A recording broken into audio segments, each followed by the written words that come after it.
Koreyada eng mashhur idol va millionlab qizni yuragini o'g'irlagan Hojun juda ham mashhur edi. Uni har bitta albomi doim omadli bo'lib tugalanardi. Bir kun Hojunni eski o'rtog'i klub ochilishga chaqiradi. Klub ochilishiga juda ham ko'p jurnalistlar keladi Hojun uchun. Shu jurnalistlarning ichida Gunyon degan jurnalist qiz ham bor edi. U bir kompaniyada kichkinagina oddiy jurnalist qiz edi. Juda ham sodda va mehnatkash qiz edi.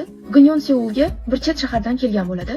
Va Gunyonning boshlig'i o'sha klub ochilishiga sen borasan va Hojundan sen intervyu olasan deb qizni yuborgan bo'ladi. Jurnalist qiz qo'lida fotoapparati bilan Hojunning mashinasini ko'rib, uni yoniga yaqinlashadi.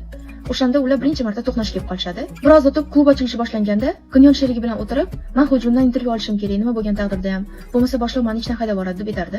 Qo'lidagi fotoapparat bilan ayollar xonasiga boraman deganda, Hojunni bitta qiz bilan ko'rib qoladi. Lekin qiz buni rasmga ham, videoga ham olmasdan ularga qarab turadi. Narsalarni ko'rgan Hojun qiz orqasidan kelib, "Fotoapparatini ber" dedi.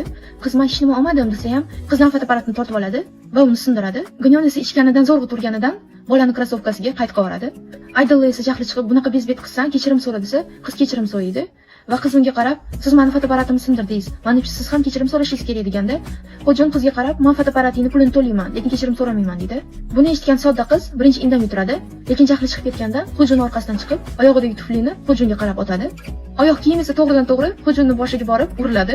Bu narsalarni ko'rgan jurnalistlar sirazi foto video qiladi. Ertasi kuni esa Gunyon boshi og'rib turganida telefonda bu yangilikni ko'rib qoladi. "Nahotki mana shunaqa ish qildim, men bilmagandim" deb ishga borganda, afsuski qizni ishdan bo'shatib yuborishadi. Shu voqeada bu yangiliklar butun Koreyada shov-shuv bo'lgani uchun qizga bir prodyuser aloqaga chiqadi va o'sha Hojun bilan shovda qatnashishi taklif qiladi.